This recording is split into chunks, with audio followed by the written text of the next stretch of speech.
All right, one of my favorite ways to strengthen hips as well as warm up the hips before I do like a treadmill workout, or even sometimes if I'm gonna go outside, it's a great way to warm up the hips, but also you can get a really deep strengthening workout if you load it correctly, is to use the treadmill and elevate that as high as your treadmill will go, unless you have one that goes up to like 30% grade.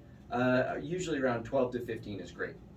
So what you're gonna do is hop on, put it at about 1 mile an hour. You're gonna walk up, so just uphill, forward for 1 minute, just to kind of warm things up. And then after about a minute, you're gonna turn sideways. So you're gonna walk sideways. And if you need to hold on for the turns, that's totally fine. You're always gonna wanna turn in the same direction, so we're gonna walk sideways. It's kind of like doing those butt buster exercises, really helps engage that glute on the downhill side and your adductors on the uphill side. Really great exercise. Now, after about a minute there, you're gonna turn and go backward. This works the quads pretty well and helps with like the loading of going downhill.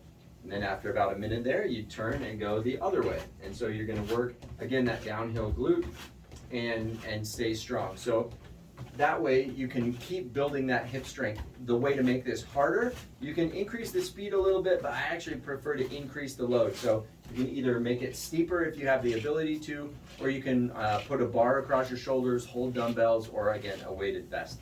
Those are ways to make it more difficult. You can also put a band around your knees or ankles and make it a little bit more challenging there too. Make sure you stay safe, hold on if you need to. Once you get into that position, try to wean off of holding on, and you'll find that this really helps build up hips and your lower legs.